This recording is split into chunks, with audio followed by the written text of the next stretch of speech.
स्पर्श करते हैं हृदय को। और मैं ये चाह रही थी कि जैसे मैंने एक लाइन पढ़ी थी कि सिद्धांत सार्वभौम होता है, व्यक्ति नहीं। सीधा मत करना। व्यक्ति जो है वो विशेष तब होता है जब उसके सिद्धांत बहुत बड़े होते हैं, बहुत ऊंचे होते हैं, अनुकरणीय होते हैं। थोड़ा सा आगे होते हैं, बहुत अनुकरणीय होते हैं। सुन रहे आवाज? तो सिद्धांतों पे हमें जाना चाहिए। जो उन्होंने कहा, जो उन्होंने किया, जो उनके साथ हमारे बीते विचरण है, वो तो है ही सुंदर, उससे हमें प्रेरणा मिली। और ये दृष्टांत जो सुनाया वो भी बहुत अच्छा लगा कि बचपन में जो आदमी राम के जैसा था, कृष्ण के जैसा था, वही बुरे समय के कारण रावण और कंस बन जाता है। तो एक ही व्यक्ति के अंदर में राम भी छिपा हुआ है, रावण भी छिपा हुआ है। एक ही व्यक्ति के अंदर कृष्ण भी छिपा हुआ है, कंस भी छिपा हुआ है। तो जो बीबी जी ने कुछ बातें जो अपने प्रवचन में नंदन कानन ने बताई है, जैसे आज सुबह वाणी भी थी कि भाई निशानी और निशाना। निशानी माने स्मृति चिन्ह और निशाना माने जो हमारा महापुरुषों ने जो अपने कार्य किए हैं, निशाना जहाँ लक्ष्य लगाना है तो खुद ही लगाना पड़ता है। उन्होंने तो अपने कार्यों से निशाना लगाया, अपने सत्कर्मों से, और हमें तो खुद लगाना पड़ेगा। तो जाने वाला तो निशाना लगाता है, निशानी छोड़ जाता है। तो बीबी जी की निशानी क्या है? ये नंदन कानन। तो इस नंदन कानन का पठन पाठन करें, हम इसको समझे, इसको जाने, इसके ऊपर अनुकरण करें, बीबी जी के संदेशों को माने। तो हमने बीबी जी का निर्वाण दिवस मनाया। तो सिद्धांत सार्वभौम है, सिद्धांत अमर रहते हैं। गुरुदेव का की निशानी क्या है? भाव निचरणी है, संत बनी है, और बहुत सारे उनके लेख हैं। तो सारे उनकी किताबें जो है वो सब उनकी निशानी है ना। तो उनकी निशानी, अब निशाना हमें कहाँ लगाना है? उस दिन भी बात हुई थी, संडे को भी, भक्ति क्या है कि हमें शांति दे और हमें लक्ष्य होना चाहिए जीवन में। तो जीवन में जो लक्ष्य होगा वही तो निशाना हुआ ना। तो उनकी निशानी तो हमें मिल गई। जैसे हम लोग अर्जुन की बात सुनते आ रहे हैं कि भाई अर्जुन ने चिड़िया की आँख को खाली ध्यान दिया, बाकी सब ने तो पेड़ भी दिख रहा है, पत्ती भी दिख रही है, चिड़िया का पूरा शरीर दिख रहा है, लेकिन अर्जुन को सिर्फ चिड़िया की आँख दिख रही है। वो निशाना लगाना हुआ। तो संसार में सभी कार्य करते हुए हमारा निशाना, हमारा लक्ष्य भक्ति है, हमारा लक्ष्य परमात्मा है, हमारा लक्ष्य सत्य है, हमें सत्य पथ का पथिक बनना है। इसीलिए हम निर्वाण दिवस मना रहे हैं संतों के। आज बीबी जी का है, संडे को बाबा जी का है, 4 अगस्त गुरुदेव का है। तो उनका निर्वाण दिवस मनाने का उद्देश्य क्या है कि उनके पथ पर हमको चलना है, उनकी बातों को हमें ध्यान में रखना है। अब जैसे मैं रास्ते में भी लोगों से पूछी थी कि बीबी जी के बारे में बताओ कि वो क्या कहती है, उन्होंने क्या कहा विशेष रूप से। तो दो दिन बातें सबने बताई। तो मैं आप लोगों से भी चाहती हूँ कि सालों से कम 25 साल, 26 साल, 27 साल से तो सदन में भी बीबी जी का निर्वाण दिवस बन रहा है। तो कोई भी अपने आप आके बताएगा कि हाँ बीबी जी की ये बात पहले मुझे अच्छी लगती है। जैसे एक बात उन्होंने कही कि भाई आदमी धन कमाता है तो धनी कहलाता है। जो आदमी धन कमाता है वो धनी कहलाता है। लेकिन जो आदमी अच्छे काम करता है, सत्य बात पर चलता है, भक्ति करता है, महापुरुष कहलाता है, उसको विभूति कहते हैं। बीबी जी को विभूति कहते हैं। महापुरुष जैसे होते हैं ना, उनको विभूति, संतों को विभूति कहते हैं, महाविभूति है ये। तो वैसा तो हमें धन बड़ी चीज है कि अच्छे कार्य, सत्य को जानना, अपने आप को जानना, ये बड़ी चीज है। इन दोनों का भेद समझ में आ जाएगा ना। तो इस बात पे हमको वर्क करना होगा, मेहनत करनी होगी कि हमें बीबी जी का निर्वाण दिवस मनाया है, संतों का निर्वाण दिवस मनाया है, गुरु पूर्णिमा मनाई। इसका अर्थ है कि हमें उनके पद चिन्हों पर चलना है। निशानी माने उन्होंने अपने पद चिन्ह बना दिए। अब इस पे चल करके तुम उस लक्ष्य तक पहुंच सकते हो, अपनी मंजिल तक पहुंच सकते हो। अब हमें मंजिल अपने देखा, हम बातें तो कर लेंगे सारे कि इन्होंने ऐसे किया था, उन्होंने ऐसे किया था, उन्होंने ऐसे किया था, उन्हें ये घूमते हुए ऐसी लगती थी, वहाँ पर करके सब चीज़ें ठीक है, बहुत अच्छी है। वही बात है, गुण ग्राहक का ही पूजा है, गुणों की पूजा। तो हमें गुण ग्राहक बनना है, हमें उस धन को प्राप्त करना है जो धन से भी बड़ा धन है, उस आत्मधन को प्राप्त करना है। तो वही बीबी जी की कुछ बातें, अगर समय है तो उतना शेयर कर लेते हैं। अभी तो है समय, आरती वगैरह सभी हो गई है। जैसे बीवी जी ने एक जगह कहा कि भाई हवन के लिए उन्होंने कहा कि ये जो शरीर है हमारा 9 द्वारे का पिंजर, इसको क्या कहा जाता है, एक पिंजरा है 9 द्वारे का, इसमें 9 दरवाजे हैं, पता ही है सबको। उस 9 दरवाजे के साथ में इस शरीर में हवन की भावना इतनी तीव्र हो कि 10वां द्वार खुल जाए। अभी हवन की भावना क्या हुई, परोपकार की भाव, कल्याण की भाव, जैसे बोला शिव का भाव आ जाए हमारे भीतर। जो हम अभी बात सुन रहे थे कि भाई हमें अंधकार से प्रकाश की ओर चलना है, हमें स्थूल से सूक्ष्म की ओर चलना है, तो हमारा 10वां द्वार तभी खुलेगा जब हमें ज्ञान हो जाएगा, जब हमें आत्मा का ज्ञान हो जाएगा। तो उस ज्ञान के प्राप्त करने के लिए हर समय हमारी भावना हवन की हो, इदम न मम की, त्याग में भोग की बात, भोग में त्याग की बात, हर चीज में हमारा रुझान जुड़ा हुआ है। हर समय में याद रहे कि हमारे जीवन का उद्देश्य भक्ति है, हमारे जीवन का उद्देश्य सत्य को प्राप्त करना है, हमारे जीवन का उद्देश्य बहिर्मुखी प्रवृत्ति से अंतर्मुखी करना है अपने जीवन को। तब हम चीज को समझ पाएंगे कि ये तो देह जो है, ये तो पिंजरा है, इसमें रहने वाला जो पक्षी है, प्राणों का पाखी जो है, उसको हमको जानना है। उसको जिस दिन जान जाएंगे उस दिन तो सारा संसार हमारे लिए सुख दुख से ऊपर हो जाएगा।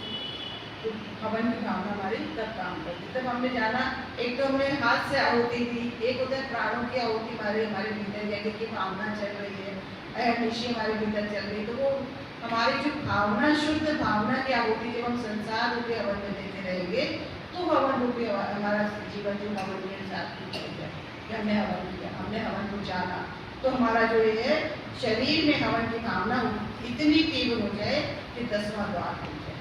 हर समय जागा हुआ है, होश पूर्वक जागे हुए हैं, सोए हुए हैं। ये सारी चीजें जैसे संडे को जो सुना, मंडे को जो सुना, सब चीज लिंक करती है दूसरे से। और एक बात कही उन्होंने कि हवन की भावना का अर्थ है कि कल्याण की भावना, सबके प्रति, विश्व के कल्याण की भावना, सिर्फ भारत का ही कल्याण हो, सिर्फ दिल्ली का ही कल्याण हो, सिर्फ मेरे घर का ही, मेरे बच्चों का ही हो, इतना मैं मेरे की सीमा पार करके असीम भाव में आना है।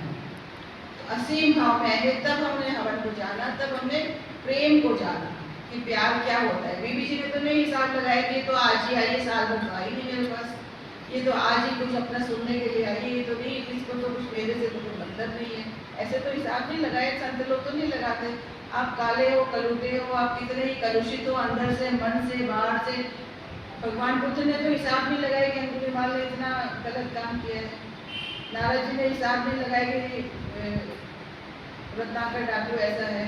उनका तो भाव है दया, बस क्षमा, उनका तो उदारता भाव है, उनको देना चाहते हैं, तो उनका भी परिवर्तन करना चाहते हैं।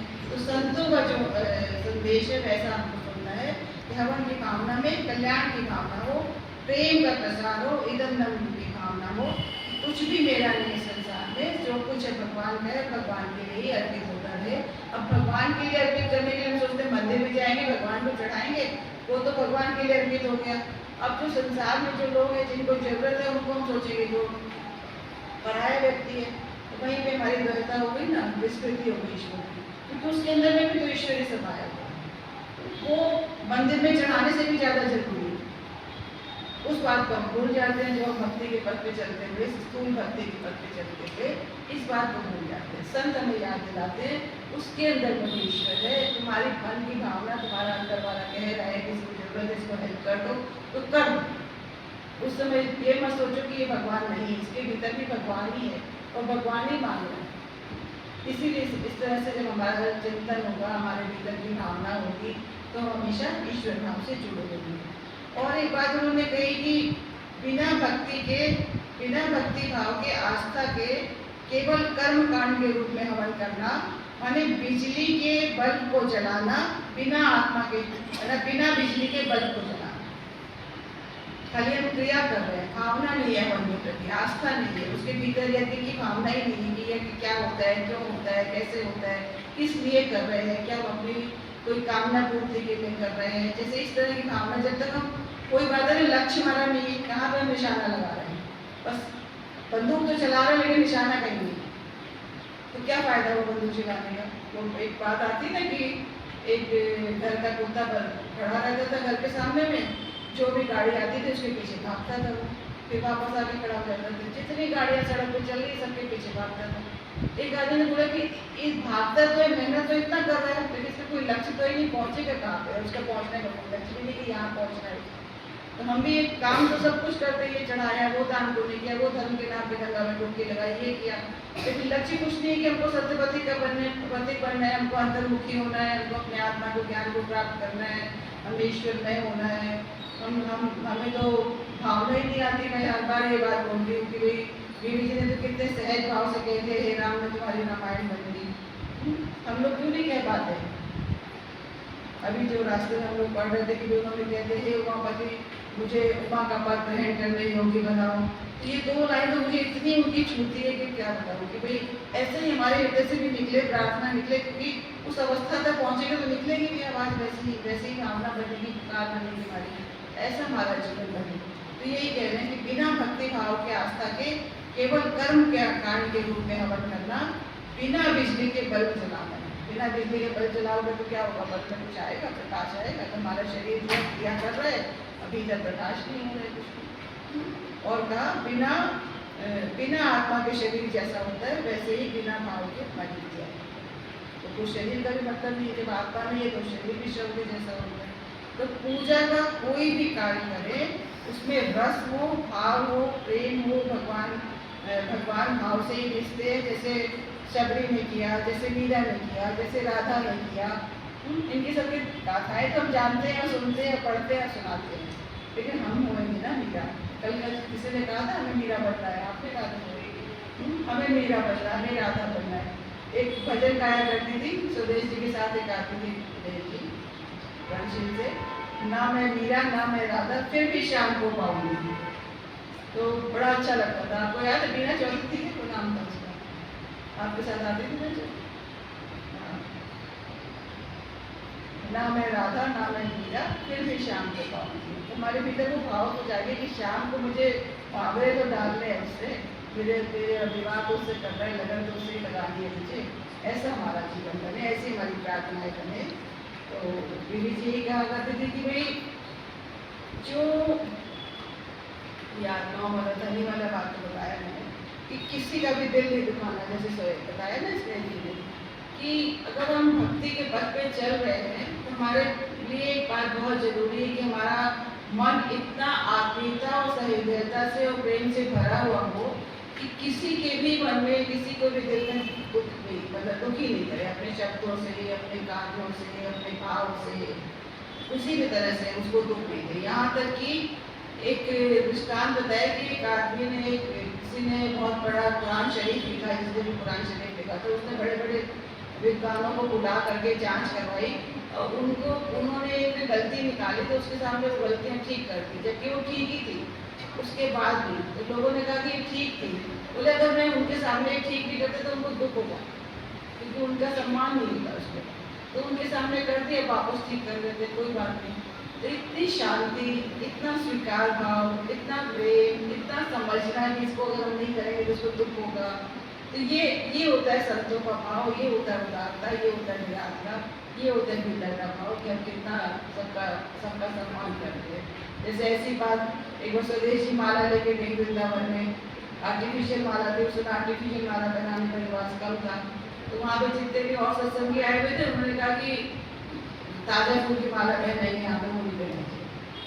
माँ ने देखा कि तो उन्होंने तिरस्कार कर दिया एकदम ऐसे बोल करके, तो वो तो बड़े शौक से हांगकांग से लेके आई है, इतना प्यार से, इतना खुश होकर के, और इन्होंने तो एकदम से ऐसे कर दिया। उन्होंने कहा नहीं पहनाएंगे, ऐसे बोल के एकदम अच्छे से बोल नहीं पहनाएंगे। पहनाया, 2-3 घंटा पहने रहे, उसके बाद उतार के श्रृंगार को आधा माला पहना देंगे। तो सामने वाले का भी सम्मान हो गया और उन लोगों की बात हो गई कि हम लोग ताजा फूलों की माला बनाते हैं। तो ऐसे हमें हर एक आदमी जीवन में व्यवहार में लाने की बात है, खाली ये नहीं कि बीवी जी ने कहा है हमने सुन लिया। हमें भी ऐसे ही सबके साथ में व्यवहार करना है कि हम सबके साथ में मीठा बोले, मीठा करें, भाव रखने रहें, प्रेम करें और किसी का भी दिल ना दुखाएं, ऐसा हमारा जीवन बने। और वही बात उन्होंने एक बात कही कि भाई ये जो है सदगुरु की पाठशाला है, तो इस पाठशाला में क्या अर्पित करना है? बहुत धन अर्पित करना है, बहुत प्रसाद अर्पित करना है, भगवान जी के पर्दे बनाने हैं, भगवान जी की होशियार बनानी है, भगवान जी को झूला झुलाना है, जन्माष्टमी में शिव जी का अभिषेक करना है, क्या करना है हमको पाठशाला में आकर के? क्या क्या उद्देश्य क्या है, निशाना क्या है हमारा, किस लिए आते हैं मंदिर में? अच्छे से श्रवण करना है, अच्छे से श्रवण करना है, ग्रहण करना है। श्रवण करना है, ग्रहण करना है। इस पाठशाला की फीस क्या है? शुल्क सांसें देकर समर्पण सांसें देकर शाम लिया है। श्वास से देकर शाम लिया है वो। बीवी जी के जो दृष्टांत है उसमें एक पूरा कहानी है कि स्कूल की फीस है सर अर्पित करना। वहाँ पे सारे खड़ी घर बैठे हुए थे, तो उन्होंने कहा कि भाई ये स्कूल बड़ा विचित्र है कि यहाँ पे किसी का सिर ही नहीं है, सब खड़ी घर बैठे हुए सब क्लासेस में जितनी भी कक्षाएँ हैं। तो वो डर गया जो आदमी एडमिशन लेने आया था, तो बोला इस स्कूल की कोई पैसा रुपया फीस नहीं है, इस स्कूल की फीस ये है कि सबको अपना सर अर्पित करना होता है और अहंकार चढ़ाना है। अपना अहंकार अर्पित कर दोगे तो इस विद्यालय के हमेशा के लिए विद्यार्थी बन जाओगे और आप सच्ची विद्या में प्राप्त कर पाओगे। जो क्या कहते हैं परा विद्या या परा विद्या उसको प्राप्त कर पाओगे। तो वैसा विद्या प्राप्त करने के लिए हमें अपनी लय चढ़ानी है प्रभु के चरणों में। यही बातें उनकी की भाई एक बात थी उनकी, कोई जैसे कोई कांग्रेसी होता है, उस समय कांग्रेस का राज था इसलिए कांग्रेसी को उदाहरण दिया गया। गांधी टोपी पहन लेता है, खादी कपड़े पहन लेता है, तो वो कांग्रेसी कहलाता है। तो उसकी पहचान हो गई ना ये कपड़ों से। अब सत्संगी की क्या पहचान होगी? सत्संगी की भी वैसी पहचान होनी चाहिए ना। हम कोई गेरुए वस्त्र पहनने को कहा नहीं गया हमको, तो हमारी पहचान कैसे बनेगी? हमारा व्यवहार सुंदर होना चाहिए, हमारा व्यवहार सुंदर होना चाहिए। तो हम हमारा भाव, हमारे कार्य ऐसे हों, कोई भी पहचान पाए सत्संग की। और विशेष सत्संग में जाती है, एक तो आम सत्संग में जाते हैं, एक विशेष सत्संग में जाते हैं, भाव योगी की सत्संग में जाते हैं। गुरुदेव ने सत्संगी की पहचान बताइए ना, अनु जी बोलिए। सत्संगी कौन? जिसका मन सत में रम गया, जिसका तन नत हो गया और जो संगी का असंगी बन गया। ठीक है, सत्संगी कौन याद रहेगा? ये खाली याद नहीं करना, वैसे ही करना है। मन को सत से रखना है और तन को अहंकार को झुका के रखना है। और संगी असंगी का बन गया माने असंगी माने परमात्मा जो हमारे संग, जैसे आप सब संग दिखाई दे रहे हो, वो दिखाई नहीं दे रहा है, वो भीतर लेकिन संग है, परम संगी पूरी है। तो असंगी संगी का बन गया वो सत्संगी। तो जो असंगी का संग जिसने कर लिया उसका तो 24 घंटे का संग हो गया, सुबह से शाम तक हो गया, पूरी जिंदगी हो गया, जीवन के हर क्षण में हो गया, हर पल में हो गया, वो तो कभी भी पिछड़ेगा नहीं। तो वो संग करना है हमको, तब हम अपने जीवन में सत्संग कहलाएंगे। तो एक बात उन्होंने कही कि रहना नहीं देश गिराना है, मतलब ये जो दुनिया है इसको छोड़ करके जाना है। एक बार हम लोगों को शमशान बना के तो हो जाता है, लेकिन हर समय ये बात याद नहीं रहती। हम लोग एकत्र करने में लगे रहते हैं, इकट्ठा करने में लगे रहते हैं, कुछ हो जाते हैं तो दुखी हो जाते हैं। तो हमें दुनिया छोड़ के जाना है, संसार में सब कुछ है, असली घर हमारा परमात्मा का घर है। तो ये दुनिया धर्मशाला कह लो, इसको सराय कह लो, इसको होटल कह लो, इसको 4 दिनों के लिए आए हैं तो छोड़ के जाना ही है। ये बात हमें याद रहेगी तो हमेशा ज्ञान में रहेंगे और संसार की चीज़ों से मोह नहीं करेंगे। गुरुदेव कहते हैं गुरुदेव स्वयं 2 बार जाते थे। हम लोग तो गुरुदेव का एक बार भी आ जाए तो बहुत बड़ी बात है। हमारे घर में एक बार आए तो उसकी खुशी रहती है, याद रहती है। और उनके घर में हफ्ते में 2 बार जाते ही जाते थे। और वो बात मुझे बहुत अच्छी लगती है कि बीवी जी गुरुदेव के सिर में कभी कभी तेल डालती थी। तो एक दूसरी बहन को भी थोड़ा सा मन में होता है कि हम भी गुरुदेव के सिर में तेल डाल दें, हमको भी स्पर्श कर दें मेरे ऐसे, हम भी करें ऐसा। बहुत उनके अंदर में जाते गुरुदेव तो पहचान जाते थे कि इसके मन में ये चल रही है। तो बड़े अनायास भाव से कहते हैं कि ना शिव के मस्तक पर गंगा ही शोभा देती है। तो एक इनडायरेक्ट वे में बता दिया ना कि बीवी जी जितनी पवित्र है, जितना इनका भाव पवित्र है, जितना इनका भाव ऊंचा है, उसके समान कोई और नहीं है जो सब लोग मेरे तेल डाल सकें। ये तो ऐसे तो किसी के स्पर्श भी नहीं करने देते थे अपने पैर भी नहीं स्पर्श करने देते थे। और अगर वो स्पर्श करने दे रहे हैं तो बात उन्होंने खुलासा कर दी कि देवी जी जो है गंगा के समान पवित्र है। तो वो बात बहुत अच्छी लगती है मुझे। अब समय हो गया आप लोग को, हमको विश्राम लेना पड़ेगा। और बहुत अच्छी अच्छी बातें देवी जी के नंदन कानन में एक गली जहाँ के वहाँ देवी जी के निर्माण में बनाई गई थी पुस्तक और देवी सदन से निकाली गई थी।